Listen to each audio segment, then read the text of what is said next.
Buen día, doctora, compañeros. Soy Raúl Mercado Verdeja y el día de hoy vamos a hablar sobre los efectos sistémicos que pueden ser producidos por la inflamación. Y aparte vamos a hablar sobre la reparación tisular, sus diferentes aspectos y características. Iniciemos con los efectos sistémicos de la inflamación. Aunque la inflamación es un efecto focal localizado, esta tiene reacciones que afectan de manera sistemática.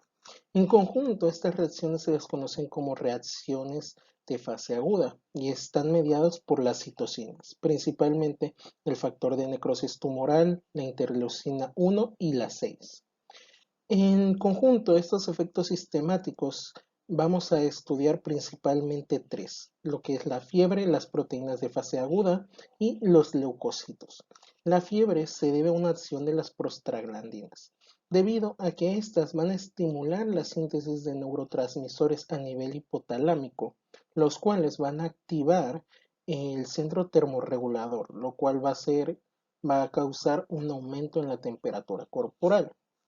Tenemos que tener en cuenta que las citocinas van a aumentar la concentración de ciclooxigenasas, las cuales, por medio de procesos, van a transformar el ácido araquidónico en prostaglandinas. Y como podemos ver, el aumento en las prostaglandinas pues va a desembocar en un aumento de la temperatura. Las proteínas de fase aguda, a su vez, son proteínas plasmáticas sintetizadas por el hígado y que su concentración se va a ver aumentada en procesos inflamatorios. Entre estas tenemos la proteína C reactiva, el fibrinógeno y la proteína amiloide acérica. La proteína C reactiva y la proteína amiloide acérica van a funcionar como opsinas, debido a que se van a anclar a lo que es la membrana bacteriana y van a facilitar su fichaje y su posterior eliminación. Mientras tanto, el fibrinógeno se va a anclar a lo que son los eritrocitos y va a aumentar la velocidad de sedimentación de los mismos, debido a su anclaje que va a aumentar su densidad. Principalmente la proteína C reactiva y el fibrinógeno van a actuar como marcadores de los procesos de inflamación. La proteína C reactiva por un aumento de su concentración en sangre y el fibrinógeno por medio de una reacción que se lo conoce como velocidad de sedimentación eritrocitaria, la cual pues van a ser marcadores que nos indiquen posibles procesos inflamatorios. Mientras tanto, la leucocitosis es otro proceso, es otro efecto muy común en los procesos inflamatorios y en los cuales va a haber un aumento en los leucocitos debido a que se va a producir una liberación de las reservas presentes en la médula hacia la sangre, estimulados principalmente por las citocinas y por los precursores leucocitarios que están presentes en la médula. Otros efectos menos recurrentes pueden ser el aumento de la frecuencia cardíaca y de la presión arterial, somnolencia y mal estado general, dependiendo de los procesos inflamatorios de los que estemos hablando. Continuaremos con lo que es la reparación tisular. Debemos de tener en cuenta que el proceso de reparación tisular va a estar en conjunto ligado con el proceso de inflamación. Debemos de comprender también que el proceso de reparación van a ser los procesos o los procedimientos por los cuales se va a terminar de cerrar y de sanar la herida ocasionada por el proceso inflamatorio. Este puede ser por dos medios, por una regeneración celular a base de las células adyacentes o de las células madre tisulares, o debido a un depósito de tejido conjuntivo en la lesión, lo que normalmente se le conoce como cicatrización. En relación a la regeneración celular y a la maduración de células madre como medio de reparación, debemos comprender que esta va a ser debido a una proliferación de las células que hayan sobrevivido a la agresión mediada. Debemos de comprender que esta va a estar regulada por los factores de crecimiento que van a estar producidos tanto por las células adyacentes o por los mediadores de la inflamación, como son los macrófagos, los neutrófilos, dependiendo de la célula de la que estemos hablando.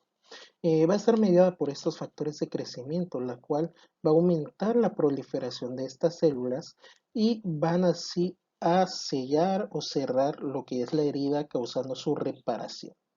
Debemos de tener varios puntos importantes a tomar en cuenta.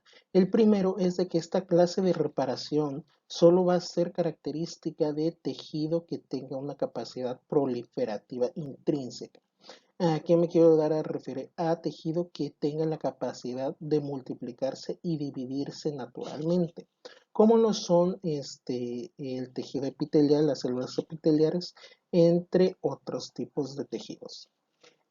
También debemos de tener en cuenta que solo se va a poder llevar a cabo esta regeneración si la arquitectura normal del tejido no se encuentra dañada. Este quiere tanto a una mayor extensión de la zona de lesión o si se llega a dañar lo que es la matriz extracelular. En la siguiente diapositiva podemos ver una esquematización de la reparación tisular. Vemos un tejido que está expuesto a diferentes tipos de lesión, el cual uno va a ser de manera superficial, que solo afecte al tejido epitelial, mientras que en el lado izquierdo va a ser una lesión más grave que afecta a la estructura anatómica y morfológica de todo el tejido. Aquí podemos denotar los puntos claves por los cuales se rige la regeneración celular, y esto se debe a que en la lesión superficial leve solo se afectó la integridad de las células epiteliales, como podemos ver, y no se afectó en gran medida una extensión considerable de este tejido. Aparte de que en la matriz extracelular y el tejido conectivo que da soporte al tejido no se encuentra dañado, a diferencia de la lesión grave, que es una extensión aún más mayor y que aparte hubo daño al tejido de soporte, a lo que es el tejido conectivo y a la matriz extracelular. Como podemos ver en la lesión superficial leve, como siguió estas pautas, pues se produjo la regeneración de las células epiteliales que habían sido dañadas por los diferentes factores lesivos. Sin embargo, en la lesión grave, como hubo daños a la estructura morfológica del tejido, este no se pudo regenerar por completo y se optó por la cicatrización por medio de los fibroblastos, los cuales pues sirvieron de taponamiento y aunque no es un tejido normal o funcional, sirve para que se regenere la célula y se repare la lesión. Y para entender mejor qué tejidos se van a reparación por regeneración celular o cuáles se van directamente a cicatrización, debemos de ver su capacidad replicativa. Entre esta clasificación tenemos los tejidos lábiles, los tejidos estables y los tejidos permanentes. Los tejidos lábiles van a estar conformados por células que tienen una amplia capacidad de reproductiva o proliferativa, y esto se debe a que sus células van a estar en constante cambio. Un ejemplo muy característico de este tejido pues van a ser todos los epitelios de superficie. Este tipo de tejido ampliamente va a ser reparado por regeneración celular siempre y cuando su daño no sea muy extenso o se dañe ampliamente la matriz extracelular. El tejido estable, a su vez, pues van a ser células que no van a estar en replicación, pero que se van a poder reproducir cuando se les expone a estímulos específicos, ya que estas células pues van a estar en un estadio G0, las cuales no se van a estar replicando, pero cuando se les expone a daños o cuando se les expone a factores de crecimiento, como lo son, por ejemplo, los hepatocitos cuando se hace una extirpación, pues van a empezar a proliferar. Los tejidos que se encuentran en esta clasificación van a ser todos aquellos que conformen los órganos sólidos. Por ejemplo, el tejido del hígado, el pulmón, el riñón y el páncreas. Dependiendo del daño, este tejido se va a poder reparar por regeneración celular siempre y cuando no sea muy extenso, o se va a ir a cicatrización dependiendo de la extensibilidad y del daño a la matriz extracelular. Y por último tenemos los tejidos permanentes, los cuales pues van a estar constituidos por células que no tienen ninguna capacidad replicativa. Entre estos tejidos tenemos los tejidos cardíacos y tejidos nerviosos, que no se pueden replicar. Y Por ende, su reparación siempre va a ser por cicatrización, ya que se va a buscar reparar la herida por medio de material conectivo. Continuando con el siguiente proceso de reparación, el cual va a estar mediado por la cicatrización de la herida y el depósito de tejido conectivo, debemos entender que cuando la herida es muy extensa o cuando se ha afectado el tejido de soporte, lo que es el tejido conectivo, la matriz extracelular, pues aunque las células proliferen, esta no va a poder sellar por completo la herida, no va a poder taponar. Por eso se va a emplear el contenido del tejido conectivo para así facilitar la reestructuración del tejido dañado. Debemos entender que este proceso va a tener una serie de pasos, iniciando por lo que es el taponamiento plaquetario, el cual va a servir como una capa protectora generada por las plaquetas y que no va a permitir la entrada de agentes nocivos, pero que va a permitir el paso de factores inflamatorios, lo que son los macrófagos, neutrófilos, y que van a ayudar a la reparación tisular posteriormente. Después vamos a tener el proceso de inflamación, como ya lo hemos estado comentando con anterioridad, el cual a su vez va a generar una proliferación celular, en las cuales debemos de marcar tres tipos celulares. Las células endoteliales, las cuales van a ser las generadores de la angiogénesis. Las células epiteliales, las cuales van a ayudar a terminar de taponar, de cerrar la herida, el tejido lesionado, y los fibroblastos, los cuales pues van a ser los encargados primordialmente de generar tanto fibrina como colágeno y que van a ser los centros de la cicatrización como tal. Posteriormente a la proliferación celular va a haber una remodelación de todo este tejido que se fue generando por medio de los fibroblastos de las células epiteliales y pues que va a ayudar a estructurar mejor el tejido conectivo que se formó, ayudando a mejorar la reparación tisular como tal. Debemos de comprender la angiogénesis porque va a ser el medio por el cual la zona dañada, el tejido lesionado, va a recibir los nutrientes necesarios. La angiogénesis es el proceso por el cual se van a desarrollar nuevos vasos sanguíneos procedentes de los ya existentes por medio de la gemación de los mismos. La angiogénesis va a tener una serie de pasos que va a seguir para la formación de los neovasos, entre las cuales iniciaremos por la vasodilatación y aumento de la permeabilidad debido a la acción del óxido nítrico producido por las células inflamatorias. También por la acción de lo que es el factor de crecimiento endotelial vascular, el cual va a ser el elemento clave para la generación de la gemación de estos vasos y su formación. Posterior a la vasodilatación y el aumento de la permeabilidad, va a haber una separación de los periocitos y una degradación de la membrana basal para que las células endoteliales se puedan ir modificando y puedan irse remodelando para su posterior proliferación, lo cual a su vez pues va a permitir que las células endoteliales sean un poco más libres y pues puedan migrar hacia la zona de lesión. Todo esto por medio de las señales de Notch y por la acción del factor de crecimiento endotelial vascular. También por estos medios va a haber una proliferación de las células endoteliales para que se forme el vaso nuevo. Y una vez que ha sucedido la migración de las células endoteliales y su proliferación en la zona dañada, va a haber un reencuentro de nuevo de reclutamiento de pericitos, ya que los pericitos le van a dar un soporte estructural a los vasos nuevos. Esto junto con una reformación de lo que es la membrana basal y pues que le van a terminar de dar la estructura necesaria al nuevo vaso sanguíneo que se está formando. Y una vez que se reclutaron los pericitos, se pusieron en posición, se acomodó la membrana basal, va a haber una supresión pues de la proliferación debido a que las células endoteliales ya no están segregando grandes cantidades de lo que es el factor de crecimiento endotelial vascular, el cual pues va a ser el que medie principalmente este proceso de angiogénesis. En la siguiente diapositiva podemos ver los factores determinantes de la generación de la angiogénesis. Debemos determinar que los factores de crecimiento endotelial vascular y la transmisión de señales de Notch son los elementos clave para la formación de nuevos vasos sanguíneos.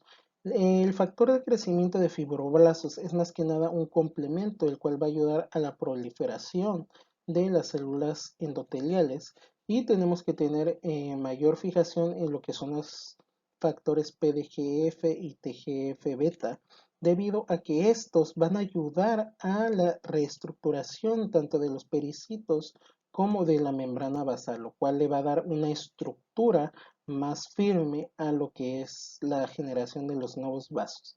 Las proteínas de la matriz extracelular van a dar mayor facilidad a la proliferación y al anclaje del nuevo vaso, y las enzimas de la matriz extracelular que se encargan de la remodelación, estamos hablando de la metaloproteinasas de la matriz, la cual va a generar que se reestructure la matriz extracelular para que el vaso se pueda generar de forma correcta en el tejido.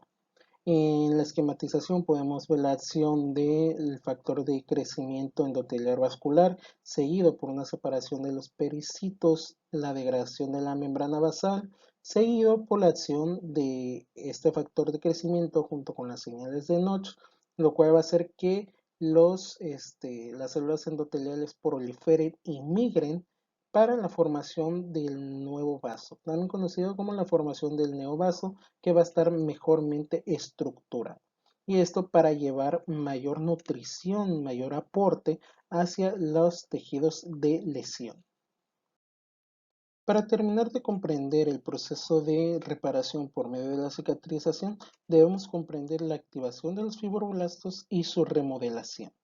La activación de los fibroblastos es esencial debido a que los fibroblastos van a ser las células centrales de todo este proceso, las células que van a estar encargadas de la síntesis de proteínas de la matriz extracelular, como lo es la fibrina y el colágeno, y que van a ser el centro de la reparación tisular como tal.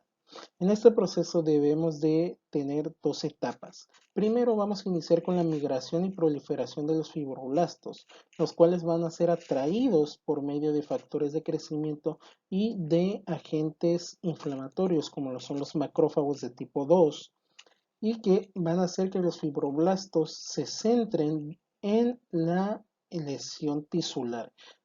Se tomen una característica central a la lesión para que así se pueda reestructurar. Y posteriormente se llevará a cabo el depósito de proteínas de la matriz extracelular procedente de estos fibroblastos. Debemos de tener en cuenta que la citosina más importante para la activación de los fibroblastos va a ser la TGF-beta, ya que va a aumentar la síntesis de proteínas, va a aumentar la migración y va a aumentar la recaptación de los fibroblastos para una mayor generación de materia extracelular. Posteriormente también debemos de entender o debemos de saber que los fibroblastos en la lesión tisular se van a poder diferenciar en miofibroblastos, los cuales van a tener una capacidad contráctil debido a que poseen filamentos de actina y que va a ser una característica esencial para darle dureza y forma a la matriz extracelular una vez formada. Posteriormente a estos pasos va a suceder una remodelación de la matriz extracelular ya formada, la cual va a estar encargada de la metaloproteasa de matriz, la cual es la principal enzima de la remodelación de la matriz extracelular nueva y que le va a dar aún más fuerza a la reparación tisular y que va a llevar a cabo el proceso de contracción en la matriz. Este proceso de contracción va a ser llevado a cabo por los miofibroblastos y le va a dar más dureza y estructura a la matriz extracelular, lo cual va a terminar de acoplar todos estos nuevos elementos en la reparación del tejido dañado. Posteriormente, las células epiteliales van a tapizar esta cicatrización, como ya se había comentado con anterioridad. También debemos de comentar que va a haber un cambio de colágeno de tipo 3 a tipo 1, el cual va a ser más resistente en relación a su anterior tipo. Estos serían los procesos de reparación tanto por regeneración celular como por cicatrización. Y para complementar, debemos saber que hay factores que nos van a alterar la reparación tisular. Y dependiendo de estos factores va a haber una inadecuada proceso de reparación o una calidad defectuosa de la misma, entre los cuales los principales tenemos las infecciones reiteradas, debido a que el proceso inflamatorio va a ser continuo y no va a permitir una reparación del tejido dañado como tal. Posteriormente tenemos la diabetes, que es una enfermedad metabólica muy compleja y que va a alterar diferentes procesos a nivel orgánico, desde mala nutrición hasta isquemia provocada por vasoconstricción y obstrucción. Tenemos muchos factores que van a hacer que la diabetes altere directamente al proceso de reparación tisular. Como ya lo habíamos comentado, el estado nutricional es un factor esencial de la reparación tisular, debido a que un mal estado nutricional va a provocar una síntesis defectuosa de las proteínas necesarias para la generación de matriz extracelular y la reparación tisular como tal. Además de que afecta a la proliferación de las células cuando estamos hablando de una reparación por regeneración celular. Los glucocorticoides van a alterar el proceso de inflamación, lo van a minimizar, y por ende los factores de crecimiento provocados por las diferentes células, principalmente por los macrófagos de tipo 2, ya que estos regeneran el tejido dañado, pues se van a ver disminuidos, los cuales van a generar un factor de reparación menor, ¿no? Los factores mecánicos, debido a que una herida cuando se somete a presión, pues esa se puede separar, se puede dañar, y pues va a tener reiteradas lesiones en el tejido ya dañado, lo cual va a impedir que se repare por completo. Posteriormente tenemos la mala perfusión, ya que no va a llegar el oxígeno necesario ni los nutrientes debido a una posible obstrucción, como lo sería en la diabetes, en la arteriosclerosis, y pues que va a alterar el proceso de reparación y no va a permitir una reparación completa del tejido dañado. Y por último tenemos a los cuerpos extraños, que dependiendo de si están infectados o no por patógenos, va a ser por inflamación reiterada o porque el cuerpo extraño no se puede procesar y va a seguir habiendo factores de inflamación, lo cual va a hacer que la herida no sane por completo.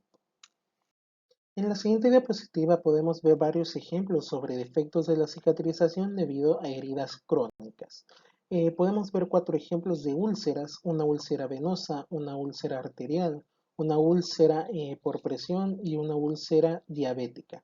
Como podemos ver, en todos los casos se debe a una reducción en el aporte de oxígeno o de nutrientes debido a una deficiencia del flujo sanguíneo o por diferentes factores, como sería en el caso de la úlcera diabética. En el primer caso, que es la úlcera venosa, esta se puede dar por una hipertensión venosa, lo cual va a hacer que el flujo sanguíneo no tenga el aporte de oxígeno necesario, lo cual va a afectar a la reparación tisular de la herida y no se va a poder cerrar de forma adecuada, como podemos ver en su coloración. En cambio, en la úlcera arterial, esta va a estar ocasionada principalmente por arteriosclerosis, posiblemente secundaria a diabetes, y pues el taponamiento de las arterias pues va a impedir un flujo adecuado sanguíneo hacia el tejido dañado, lo cual va a ocasionar pues que la herida no cierre correctamente. Un caso aparte sería en la úlcera por presión, ya que como el tejido está en constante esfuerzo mecánico, lesión mecánica, debido a que se ejerce presión en la zona de la herida posiblemente con el hueso, se van a formar zonas isquémicas, lo cual va a provocar procesos de inflamación constantes, aportes de oxígeno inadecuados, lo cual va a resultar en una mala cicatrización, una mala reparación de la herida. Y en la úlcera diabética, pues como la diabetes afecta en casi todo lo relacionado al cuerpo, al organismo, es una enfermedad metabólica muy compleja, los factores principales va a ser el daño vasomotor de la herida, la vascularización debido a que se dañan principalmente las arteriolas, no va a haber un aporte de oxígeno necesario. Aparte, los procesos metabólicos pueden ser tóxicos de la degradación de diferentes métodos para obtener energía, ya que no se puede reclutar la glucosa, y por eso puede haber afecciones en la reparación tisular y por ende en su cicatrización. Por último, vamos a hablar sobre dos aspectos o dos factores que se puede dar durante la reparación tisular por cicatrización, que es la cicatrización excesiva y la fibrosis, que comentaremos posteriormente. En la cicatrización excesiva va a haber un aumento en la producción o en la síntesis de materia de matriz extracelular debido a los fibroblastos. Por ende, va a haber una cicatrización excesiva que va a ser anormal en relación a la reparación que sería normalmente en tejidos. Esta cicatrización, dependiendo de sus características, se va a poder clasificar en dos tipos: una cicatrización hipertrófica y una cicatrización queloide. La diferencia entre estas dos es de que la cicatrización hipertrófica va a tener una retracción, va a tener una contracción de lo que es la materia, la matriz extracelular, lo que va a hacer que solo se vea un pequeño aumento en el relieve de la herida, o incluso no va a haber un aumento, sino que va a quedar a nivel del tejido del cual está siendo reparado. Sin embargo, en la cicatrización queloide, esta retracción, esta contracción de la matriz extracelular no va a haber, no va a estar presente.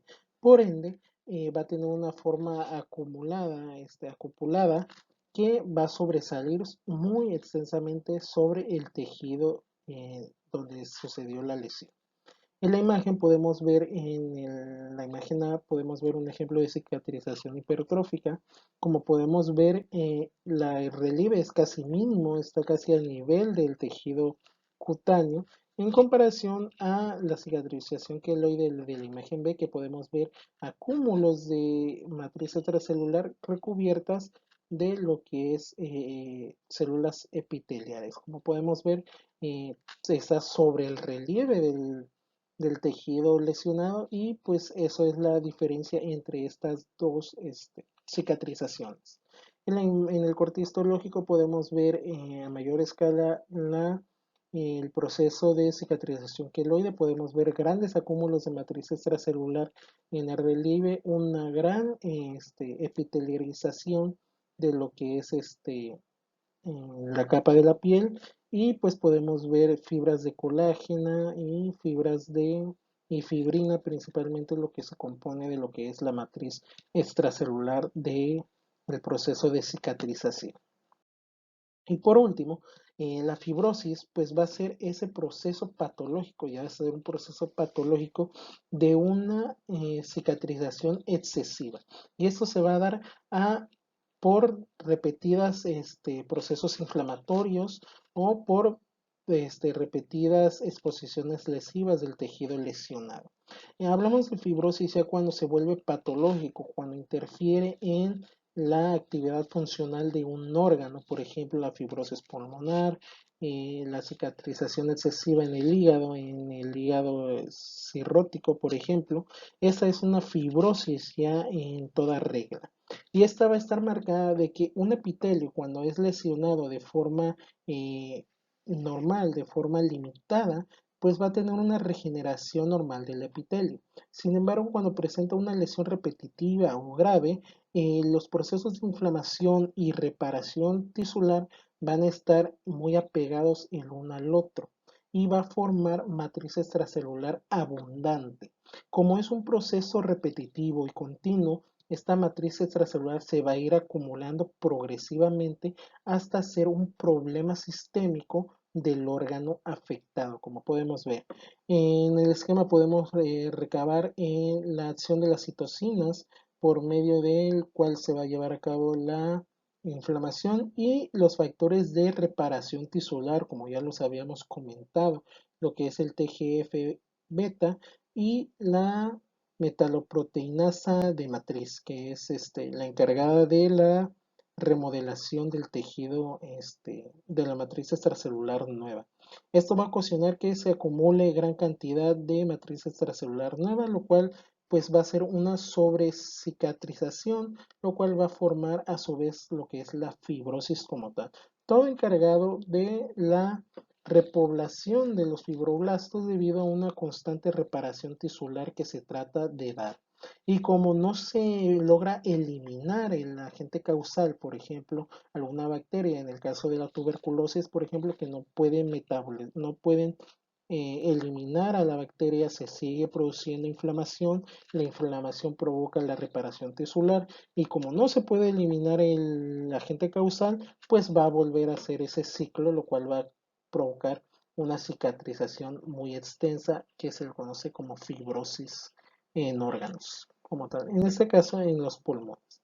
Eso sería todo por mi parte. Abarcamos desde lo que era los efectos sistémicos de la inflamación que pueden ser y la reparación tisular como tal, tanto en su reparación por regeneración celular como su cicatrización. Espero que les haya agradado la exposición. Muchas gracias por su atención.